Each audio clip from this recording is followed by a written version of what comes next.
What is up, everybody? Welcome back to another video. In today's video, we are here with our final initial reaction / takeaways video of the 2021/22 NFL season for the Detroit Lions. And we end it the right way with a 37-30, I said that right, 37-30 win over the Green Bay Packers. So let's get it started. The city's been down and it found a way to get up. And when you knock us down, we're going to get up. And on the way up, we're going to bite a kneecap off, all right? And we're going to stand up. And then it's going to take 2 more shots to knock us down.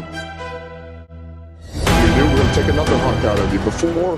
Before long, we're going to be the last one standing. Welcome, everybody, to our video. Glad you guys are here.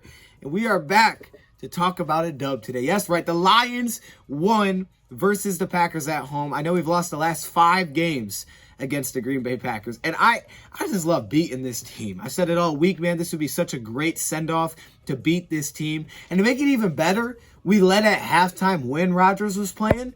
So I'm counting that as 2 victories. You know, there's 2 dubs there. We beat y'all at halftime and we beat you in the second half. A great way to end the 2021 NFL season for the Lions and move forward to 2022 into this offseason. And it is a very long offseason. The season is fast. It's short.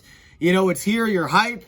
And before you know it, it's over. And here we are. We're at the end of the year. We're looking to playoffs. And, of course, the Lions, they're not in the playoffs. But it's just a fast season. And you just want to enjoy every single game. And I know I had a lot of fun today. I'm very happy with the way the Lions finished it out. We knew they were going to bring out some stuff. They brought out a lot. And they were successful. Even when they weren't successful, they brought it out. The fake punt. The very first punt, they faked it. I'm really happy for the Lions finding a way to win this game, to beat this team, to do it in front of your home crowd, to have won your last, think about this, your last 3 home games, you've won them all. You know, and the finish that we've had with Goff at quarterback, I think 3-2-1. And, you know, the one was the tie against Pittsburgh because he was not feeling well. So just, we know we've been a different team since the bye week. But this was a beautiful way to close the chapter, to close the story that the Lions wrote this season into 2022. I mean, this is what gets players hyped. You have to close, and this time we put it on our defense. A little bit of our offense, too. They had to go give us some points because the defense didn't play extremely well today. But when we needed it most, they came through 2 times, made plays, yes, against Love, got us off the field, and put us in position to win the game. That's what happened twice in this game. Do want to thank everybody that came in all season. I mean, look, we won 3 games this year. And we have people coming in to these live streams, these pregame shows every single week. So shout out to you guys. And I know we didn't do every single game because there were a few I was at. But when we were live, y'all were there. There were some of y'all that were there through all of it. So I want to thank you guys. Shout out to you. You know, we're out of the playoffs. We're streaming these games. We're still having fun with it, though. We're enjoying it even when we're getting smacked. You know, the crap talk that goes on between the chat. All of it. I love it all. And shout out to everybody that's tuned into it. You guys know who you are. I see you guys every single stream. There's just some of y'all just expect to be in there, so I do appreciate it. And anybody that tuned in specifically to this Packers game, appreciate it. And hopefully you guys stick around for this offseason, which is, it's going to get real, as they would put it. This is going to be real, man. We got draft, free agents. There's so much going on. Anthony Lynn talk. I guess Anthony Lynn is no longer going to be here for the Detroit Lions, which isn't really a huge surprise. I mean, we kind of anticipated that once he stopped calling plays for us. I wouldn't have had an issue keeping him around, but I'm sure he wanted out. You know, he's like, hey, look, I'm not calling plays here. I have an opportunity probably to have at least an offensive coordinator role where I'm calling plays, maybe even at a different level in college or something. So for him, it makes sense. I was an Anthony Lynn fan back when we hired him this offseason because I knew how much of an impact he could have on the run game. Like, there was so much talk about the offensive line and the running backs, but we had guys that could coach the run game, right? Guys that could bring the run game to life with Deuce Staley, who was fantastic running back coach for years with Philly. Okay, wanted to be the OC, but years with Philly. And then Anthony Lynn, what he's done really everywhere with the run game. You know, I was a very big Anthony Lynn fan when we brought him in because I knew the impact he could have on the run game. And I think we saw it throughout the year. The whole 6 offensive linemen that turned into 7 offensive linemen at one point when we were down tight ends, that to me probably was brought in by Anthony Lynn because I hadn't seen that before by the Lions up until I started watching Anthony Lynn and what he did elsewhere. And I was like, wow, 6 offensive linemen. That's something that Anthony Lynn does. And he brought it here. I think a lot of the run scheme, the zone run scheme. And then we got the, you know, the traps and the misdirections. I think a lot of it's an impact of Anthony Lynn. So I was an Anthony Lynn fan in the run game. Earlier this season, we moved the ball extremely well. We just could not finish in the red zone. And I don't know if that was all his fault. We had some turnovers. We had some issues finishing in the red zone. Couldn't finish drives. That was an issue early in the year. And then the middle part of the season, you could see that he clearly tried to adjust the offense and he had to get super conservative because we didn't have weapons on the outside. You didn't have Cephas. Your offensive line was bad without Taylor Decker. And he had to become very conservative on 3rd and long, things like that. And since the Lions were where they were when they came out of the bye week and they hadn't won a game, well, it just made sense that he took over play calling just to make some kind of change, try to spark something. And even Anthony Lynn said when he did that, he's like, I would have done the same thing if I was the head coach, just because we haven't won a game yet. And he took over play calling. Now, we got more aggressive after that, but it didn't come out right away. I mean, you got to remember, right? We got Decker back, and we could start to see the Lions started trusting the pocket more. Then we fell into Josh Reynolds, which was huge because he got let go. If he never got let go, who knows where our offense would have been. But getting Josh Reynolds was huge because he replaced Cephas, who we didn't have. We didn't have guys on the outside that we trusted when Cephas went down. We didn't trust our O-line. We were just super conservative. And anytime we got into 3rd and long because of flags, our drives were over. When Campbell came back, we still had some conservative games, but we started to open it up more because the offensive line was better with Decker back. I mean, you started to see Sewell and Decker, and they started to be really good at tackle, which we expected coming into the year. Evan Brown played pretty well all season, but we were able to pass protect. Having Josh Reynolds on the outside was huge. The trust that he had immediately, you saw. So I'm not I don't dislike Anthony Lynn. I was a fan of Anthony Lynn, but I understand that it doesn't really, I can understand why they would part ways here, right? Okay, hey, Anthony Lynn, appreciate it. It's just, the season didn't go as planned. There was a lot of factors that go into it, but I became the play caller. And Anthony Lynn, why stay here and just coordinate? He has an opportunity to likely have a bigger role. He's very respected in a lot of different spots, whether that's OC at a college level, the NFL, whatever, trying to be a head coach at a smaller school, whatever it may be. He may be able to get a bigger opportunity. Also, remember, I don't think he was going to coach this season anyway. Remember, he's going to take this year off, but the Lions called and he's like, I'll coach. Yeah, I'll coach with Dan Campbell because I like Dan Campbell. He decided to because he's going to take this year off. I think that was Anthony Lynn. So who knows? Maybe he takes the year off. But I can understand this of a parting of ways. Not necessarily a firing, oh, we don't like you, you were terrible. But more of a just, it doesn't mesh. Not anymore. It just doesn't make sense. Go do your own thing, get a better opportunity somewhere else. And for us, we've kind of moved on. So it's like, okay, we're in a different direction now. We'll figure this out, whether that's a new guy or Campbell continues to be the guy or Deuce Staley gets in to, move up, or Ben Johnson or whoever it is. So I think it's good for both sides, to be honest. And it's not a huge surprise that it happened. But I do know Lynn did impact some things here offensively. Not saying he was perfect, but he did help us in some ways with the run game. So I do appreciate that from Anthony Lynn. A lot of players stepped up, I think, big today, which was huge. Today was a big game. It's your last game. You got opportunities for certain guys that we haven't seen a ton of this season, like a Julian Okwara, for example. I just haven't seen much out of Julian. And today, I think he had 2 sacks. He had some pressures when we needed it. Charles flashed a few times in the run and the pass game. Tracy Walker, his first pick of the season, was the closer. Shout out to T-Walk, man. He was due to get one. He was making plays in the run game all over the place. So his first pick comes to close the game. CJ Moore had the pick, but guess what? It's Giannis Babin, who's been like that all year. He's been clutch, making big plays for us. He does it again. If he took steps in this game, right? I mean, he's missed a lot of the season. So a lot of that growth that we've gotten to see with Jacobs and certain guys in the secondary, he hasn't been able to do that as a rookie, which is unfortunate. But I thought we saw some growth as today's game went on. He got beat a couple times, and he also made some plays for us, which is super important. And, of course, got guys like Will Harris still playing a big role in our secondary and coverage and playing a whole bunch of different positions. Offensively, we scored our season high, 37 points, all right? Remember, San Fran week 1 was 33. Cardinals was 30. This week was 37 points. First thing impressive is that we did it without Penei Sewell. Second thing, we did it with Jonah Jackson at center because Evan Brown went down. We put Jonah at center. I didn't even notice it at first. I was like, hold up, Jonah's playing center, not Ryan McCollum, which I guess makes sense because McCollum struggled last time he played center. You had Jonah Jackson playing center, so you put Kramer in there, and you got it done. You brought a lot of trick plays, yes. I thought Goff played one of his best games this season from the initial eye test. So there was a couple throws that he left out there, especially a couple of them where he had pressure in his face and he had to throw off his back foot where he didn't deliver the passes. He'd miss a guy. But he also made some big plays for us, I think, in this game. He came out with aggression. He wasn't holding back. 2 touchdowns, no picks, 21 for 30. Wasn't worried about making mistakes seemingly, but I think also a lot of that has to do with, again, the coaching is that we're running routes where you know where to go with the football. We're getting guys open. We're scheming guys open. St. Brown was incredible. Breaking records. I think he is the leading all-time receiver in Lions rookie receiver history for yards, and he also has 6 8 reception games in a row. Okay, this guy has been incredible all season. He could do that today. Aside from walking out of bounds at the end, he was awesome all game. I don't know why he walked out of bounds. It's just a young thing, but he was awesome all game aside from that. We leaned on Jamal. We used Swift a little bit. He had a nice touchdown run. They said he'd be kind of limited today, so a lot more of Jamal. I think we ran the ball extremely well. We had a couple of flashes here. We didn't run the ball that well. Some of that's missing some of your linemen. Defensively, I think we didn't stop the run that well either. We had some problems stopping the run. But again, when we needed it most, the last 2 drives, we got off the field specifically in pass coverage and made the plays. I mean, the 60-plus yard touchdown to give up on a tight end screen is just disgusting. How does that even happen? But guess what? Our offense responded, and it responded with big passes, completions, first downs, pass protection, and then Swift capped it off with a touchdown. All right, we responded offensively, and then again, our defense had to step up. There's a lot to be learned from winning. Got to learn who you can trust, who's going to make the plays, how do we close games, how can our defense close the game, who's going to step up, can our offense close the game. We have to learn how to win, because you play a lot of tight games. You will play a lot of tight games every single year. We played a lot of tight games this year.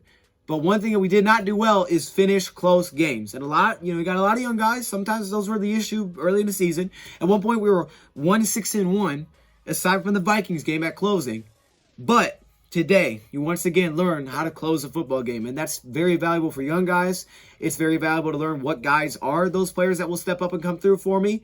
And there was just a lot of good. There's a lot of good to take away from this. But I think specifically when you look at the pass offense, there's so much to be happy about and excited about going forward with the tackles. And, with Josh Reynolds, I think a lot of guys have clearly earned being re-signed. I think we're going to see a lot of re-signings. And we'll get into all of that. We did that video looking at our upcoming free agents. It's a heck of a win and a heck of a send-off to a rough season.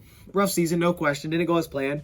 We also had a lot of injuries, and we learned at certain spots we don't have the depth that maybe we thought we did. There's certain positions where we thought we might be okay at backup, and we weren't. So there's certain things we have to address. We can learn from that. Hopefully we do learn from that. But there's also so much good to take away from this. And really what's been happening since the bye week, specifically on the offense side of the ball. This game in particular, though, it was just such a good way to end it. Lions did a pretty good job today also of avoiding some of those key miscues that we've had in the past that have really hurt us. I mean, we had a couple like St. Brown running out of bounds, but we did a pretty good job aside from that. On third down, we were 4 for 11, which isn't great. But defensively, we were 8 for 14. We were not very good defensively on third down to start this game. We could not get off the field. Adams was giving us some problems for sure. So we were 4 for 11 on third down, which isn't terrible, but definitely could have been better. By the way, to that point, all right, you guys want to talk about getting conservative play calling back to the Anthony Lynn. Okay, why did we get conservative? Well, you guys saw what happened when Decker went down. What did we do on 3rd and 9? We ran a draw. We ran a draw on 3rd and 9 because our tackles were down. That's why we need tackle depth right there. We need backup tackles that we can trust, because that's not good. That can't be a thing, and it was for a lot of this season. That right there was like a small little look at issues that we've had all season, because anytime we got a 3rd and long, we were unable to try to pick up a first down. And right there, they went 3rd and 9 draw. Now, we did a pretty solid job, I think, of trying to, do the best that we could by putting Jordan Jackson at center, not having Evan Brown, and having Goff with a couple of rollouts, or even the one that I don't think was a design rollout where he just rolled out on his own and hit St. Brown on a crosser. Though we did a pretty good job understanding the situation, but we do need help there. But you also only had 1 sack allowed, which was great. You won that battle. Green Bay was sacked 4 times. And my goodness, we need to improve our run defense, because one thing's for sure, in this game, when they knew they were passing it defensively, you started to see the heat ramp up a little bit. Julian had some pressure plays. Charles did too. But the heat started to come in a little bit. We knew Green Bay was passing. We need to get better against the run this offseason, whether that's new pieces or just our guys developing big time, because we got to get offenses into more obvious passing downs. 4 sacks to their 1, especially considering that we were missing some of our tackles. So it's really nice. I mean, that's good. And the only sack we had was one on the first drive, the very first drive. And I think it's when Ryan McCollum came in and he got killed on the very first play. And you're like, oh gosh. So the Lions, I guess they weren't playing around with that. They're like, hey, let's get Evan Brown in there. Because as soon as he came in, the guy gave up a sack. So it was on from the beginning. We also only had 2 penalties. One of them was at the end. Now, we usually beat ourselves with penalties, take ourselves out of field goal range. We didn't do that. The one we almost beat ourselves when we had the holding penalty, backed us up. We couldn't get a first down, so we ran it 3 times, took the field goal. But you only had 2 penalties. That's fantastic. I mean, that's usually never the case with the Lions. So that was awesome. There wasn't that many miscues. You were 2 for 5 in red zone. But you got to keep in mind, 2 of those were, one was before half, so you ran out of time. That's why you didn't score a touchdown. And the other one was at the end of the game, on that holding call that took you out of it. So flags always kill you. They do. They killed this team big time. But We are pretty good, I thought, at avoiding some of those key miscues that we've had issues with in the past. Not a perfect game by any means. Have to when you're playing a team like the Packers. They just scored too much not to. What happened last time we played Green Bay on the road? We didn't play a clean game. We had turnovers right in the second half, flags that killed us, that kept drives alive for the Packers offense. Remember, we could have got off the field and we got a flag in the end zone? You can't have those against Green Bay. And today we avoided those. Always feels good to beat Green Bay. I mean, they're panning around. They're showing all those Green Bay fans, go Pack, go. Like, get out of here with that whack stuff, dog. There's just no little part of me that could even for a second want to cheer for losing for a draft. I mean, I just can't, man. Especially when I'm playing that team. I just can't. I can't stand that, man. Y'all gotta roll up in Ford Field and start that go Pack go. No, man. I'm so glad we shut that down. I'm so glad we beat that team, man. I can't stand that stuff, bro. I just can't. I don't know. I just can't. Just hearing it disgusts me. Go Pack go. Like, nah. And I love the rivalry. That's why I love playing this team. I love playing this team. But to beat them, no matter who they put out there, put whoever you want out there. No one wants to lose. The players, the coaches. Any player you put out there isn't trying to lose. He's trying to put on film, man. He's trying to earn a job. This is his livelihood. And for coaching staffs, they don't try to lose games. You know, tanking is a front office thing, if anything. And for all the draft pick stuff, I did a video on this earlier, and I won't go too far into it because we know we're not the 1 pick. We are the 2 pick. But if we got the right guys, we'll be okay. You know, hey, the picks, they're only as important as the guys that you have. Are your coaches getting the best out of them? Does your GM even know who to draft? Does he know who to draft? I mean, if he can't evaluate the talent, then it doesn't matter where he's sitting in the draft. Sitting at 2 is fine. You got capital. If there's someone that you love at some spot and you have to go up and get him, you'll get him. If we have the right GM, if he's this draft guy that they told me, with all the comp picks and you're sitting at number 2, he'll make it work. He'll make it work. He will. He'll find a way to make it work. Just like we found a way last year at number 7 to get Penei freaking Sewell, who's been a stud this year. You'll find a way. And if you got the right coaching staff, you'll get the best out of even these hidden gems that you're getting UDFAs like Jerry Jacobs is a stud. You'll find a way, man. You will. The 2 pick, the 1 pick, we've had a lot of top picks in our history. But if we don't have the staff, the GM, the head coach, picks don't mean a dang thing. And if you don't know how to win, it really doesn't mean anything. Because all these guys that we say, oh, they're young this year, they're going to be even more young next year with all these draft picks. And if I got the coaching staff, then I know they can get the best out of anybody I put on the field, of the guys that we draft, and we know what we're looking for, we'll be all right. We'll be all right. Yes, the 1 pick is better than the 2 pick. No question about it. But if I got the right guy, it don't matter where I sit. Because he'll trade up. He'll move the board. He'll go get a Derek Barnes. He'll figure it out and take the first pick in the draft to have a successful draft. All right, there's bad teams that have had the first pick for years, and they don't come out and they nailed the draft. No. You have to find a way to get the best out of your players in the 3rd round, 4th round, 5th round, 6th round, 7th round, UDFAs. You got to find a way to make all these guys serve an impact, develop these players, get the best out of them, put them in a position to be successful. I kind of said before, it's not like we're like one player away from getting this thing turned around. You know, it's a collection of different things. But at the same time, if there is that one guy that you absolutely love, you go get him, right? He'll go get him. He'll go make the move to go get that guy. I shouldn't need the first pick in the draft for my GM to be successful. You know what I'm saying? I shouldn't need that, because if that's the case, then my GM's not very good. It's more important to me that we learn how to win football games. Who can close and how do we close? How do we adjust? How do we make this thing work? How do we adapt to this? And then give me some more talent on top of that. Now we're cooking. Now we're cooking with something. But if I can't close a game, how can I trust my head coach? Now I can, because I know they figured out how to close some football games. They've adjusted to what they've had. And we'll be all right with the second pick. Trust me when I say. Plus, we don't want the draft to be about us anyway. You know, people are like, oh, wow, hey, they got the first pick. Like, who cares, man? I don't want to have the draft about us. This is not our Super Bowl. Our Super Bowl is supposed to be during the season. That's our Super Bowl is supposed to be the Super Bowl. That's the ultimate goal with this staff. Not to get the first pick in the draft. Come on, man. I don't need the draft to be about us. Second pick's good enough. Let's go. Let's roll. We got the right guy. We'll get this thing done. I just love beating this team, and I'm so glad we were able to do that. Snap a streak against them. We've now split against Green Bay. We split against Minnesota, and our 2 losses came to Chicago. Someone said that in the chat. That's hilarious. But it's sad the season's over, but at the same time, you know, it's going to come to an end. There's a lot of excitement for this offseason, but this is the way, you know, you want it to be. You know, let's go. Let's finish on a high note, and let's move to the offseason, and let's decide who's coming back based on the film they put out there. And that's why everybody plays so hard, because I mean, think about it. Guys like Julian, not even Julian. Let's think about 1-year deal for a second. Think about Khalif Raymond. You know, he's got to put on film, bro. If he wants to be brought back here or anywhere, you got to put on your film. You haven't got tons of opportunities in other places. This is where you got to light it up, and he did today. He got involved, which is awesome with the trick plays. Now, there's some injuries going on here we'll have to keep an eye on with Decker's injury, and we know Barnes came back, T-Walk came back in the game, Evan Brown's injury, but they'll have a lot of time to, of course, get healthy. It's just a great feeling. So I just wanted to thank everybody that stuck with it throughout the season. The offseason kicks off Monday, and we probably do a last second dose show. We'll probably talk about this game again.